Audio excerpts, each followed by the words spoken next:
You know, every time I wear this hat, which you guys have never seen me wear it always makes my hair look weird. That's not what we're talking about today, though. We're going to be doing my thoughts on Penn and Teller's Fool Us. What's going on, guys? I'm Magic here, and today we got a little video, and this one is all about the show Penn and Teller Fool Us. Today I'm going to be giving my thoughts on it, and some of the things that I dislike about the show, and some things that I like about the show. For the most part, I do like the show for the majority in its concept, and the things that happen on the show are pretty great. The production value is great. There's just some problems with it. Now, I wouldn't really say these are problems with Penn and Teller Fool Us itself. It's more like the following that Penn and Teller Fool Us has and the people who are on the show. It's not the show itself, it's the people who are associated with the show. And that's what we're going to be talking about today. So when you watch the show Penn and Teller Fool Us on YouTube is where I watch it. So if you were to go up here on YouTube, you would be able to see that in the search bar, if you typed in Penn and Teller Fool Us, you would find an episode, and they're pretty popular for the most part.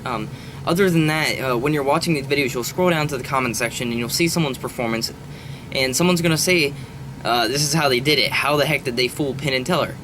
Well, the thing that makes me mad about that statement is that when you're performing live to somebody and you have to pay attention to all their moves and also figure out ways to explain it to the audience, he has to think of all these references in his head. They have so many things in their head going on while they're watching this performer on stage. It is so hard for them to be able to distinctly describe something, even if it is obvious.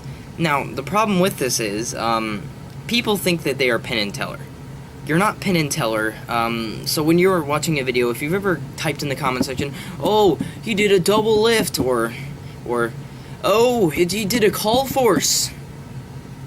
Okay, yeah, sure, those things you might be able to catch, but those are just minute things that I'm just giving a broad example for.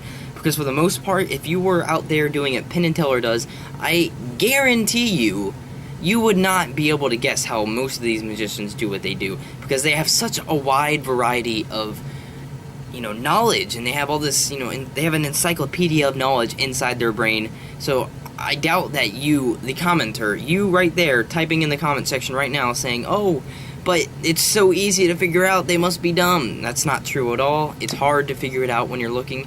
You are not Penn and Teller. You get to rewind the video. You get to look at the video and slow it down. YouTube has a slowing down feature of 0.25 speed. So when you slow it down to that slow, guess what? Oh, wow, you can see them do a move that Penn and Teller didn't get to see because they have to pay attention to 20 different things. So yeah, the comment section and the people following the Penn and Teller Fool Us show is quite cancerous in my opinion, but that's not really what my big quarrel with this show is. My big quarrel with the show Penn and Teller Fool Us is the magicians who come on and perform for the show. So when you're looking at the show Penn and Teller Fool Us as a whole, you will notice that there's a trend going on with the Penn and Teller Fool Us magicians. Not all of them, but for the most part, they don't fool Penn and Teller. Now, for a show such as aptly named as Fool Us, and for its target to be specifically trying to fool Penn and Teller, the magicians, in my opinion, don't give enough effort.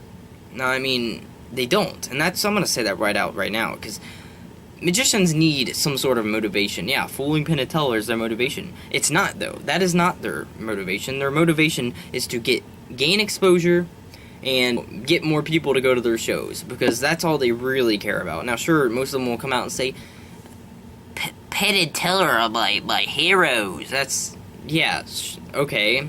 Because they're right in front of you? Or because you're actually their heroes? Now, for the most part, the people who do fool them actually have some genuinely good tricks, and you can tell they spent time and years developing them. Like, for example, I'm going to go ahead and go back to my last tangent point about how I was talking about, how hard it is to decipher what's going on stage. This is an example of one. If you watched a performance by Chris Rose, he did a trick with an Oreo cookie. All he did was he played a game of do as I do. So we had Teller and Allison, the new host on the show, doing exactly what the magician was doing. They put the cookies in their mouth, they ate them, they drank milk, and he did a little gag where he spit it out. But that's not what fooled Penn and Teller. What fooled Penn and Teller is when the next part came. He went and grabbed a napkin and very simply dotted his mouth from the milk, and that was the secret move right there. He loaded another cookie into his mouth. From then, they all raised their right hand, they did their thing, and he pulled out a cookie from his mouth. The brilliant thing about this is it's so subtly happening. because Teller was writing things down at the moment when he was doing this. He put the cookie while Teller was looking away, misdirection. Teller was, doing other things while Penn was writing things down because, in his mind, it was a segue. There was nothing going on. There's no magic there. But that was the brilliance behind this trick. I'll leave a link in the description for that. But that is a true attempt. He made a very good performance, in my opinion. I can talk about many performances that I've seen on Penn and Teller Fool Us. For example, one of the most hated ones, in my opinion. I wouldn't say hated. Of the people I've noticed that really had the least amount of effort into their performance was the YouTuber and also entertainer Brian Brushwood from the show Scam School on Revision TV. I'm sure you've seen it before. Essentially, it's just a show where he teaches you how to do magic tricks and not pick up women, but that would be pretty nice. He teaches you how to get beers and drinks for free at a bar by scamming your friends and doing cool tricks. But he came out here and he did a trick that was so minute and so bad. I mean, it wasn't a bad trick. It's been done so many times. I'm sure you've all seen this before. You take someone's body and you rip out their liver from, the table, and then they blowtorch it back together, and then that's all. And he's covered in the blood in the end. And it's supposed to look like you just did, really mad surgery. And it's an old trick. Penn and Teller performed it before. He didn't change any methods about it, so lack of performance there. Essentially, all he really was doing was getting his name out there, because he already has a following. He already has a good following. But why not just broadcast his following, to, tens of millions of people on world national TV, so people will go and look up his name? He wasn't there to fool Penn and Teller. He was there to just gain exposure, which was back to my first point of not trying.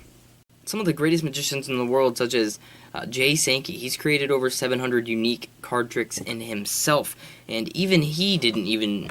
I was really disappointed with his performance, in my opinion, because when you watch his video back, you will see that he was trying to subconsciously fool Penn and Teller, which he succeeded at. But he wasn't going out there to fool Penn and Teller either. He even says that in his own video, where it's called How I Secretly Fooled Penn and Teller. You can see that on his channel. I guess I'll link that below. There's going to be a lot of links in the description today, but he purposely did this trick just to show what he's capable of. He even says in the video he's doing it to gain a bigger following, which is mind-blowing in my opinion, because he had the choice to either perform on stage and get a better following instead of having to not lie, but, do things he didn't need to. He could have gained that exposure from fooling Penn and Teller and getting on their show and going to the Las Vegas hotel and performing on stage.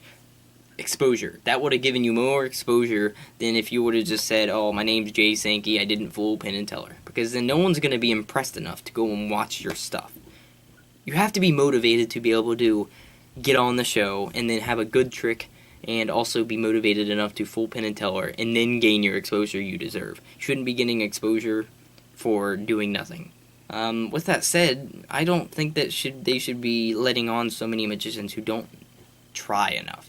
That's what the show should be about. There should be more foolers on Penn and Teller Fool Us, because that's what they want. Penn and Teller have even said this on the show. They want them to be fooled. They want you to fool them, because what's the fun in just saying, oh, I know how that was done? It's not cool. If I were to show you a trick and I did a double lift, you wouldn't be impressed. But if I were to do that same trick and only lift one card and change it in my hand, that would be a lot more impressive, because A, you don't know the method, and B, it feels like real magic. And that's exactly how the show should go down, but it doesn't, because the magicians on there make it a bad experience. With that said, I thank you guys so much for listening to me rant on about Penn and Teller Fool Us, the magicians, not the show itself. Thank you all so much for watching. If you like that, please hit a thumbs up and subscribe to my channel, and I'll see you next time. Peace out.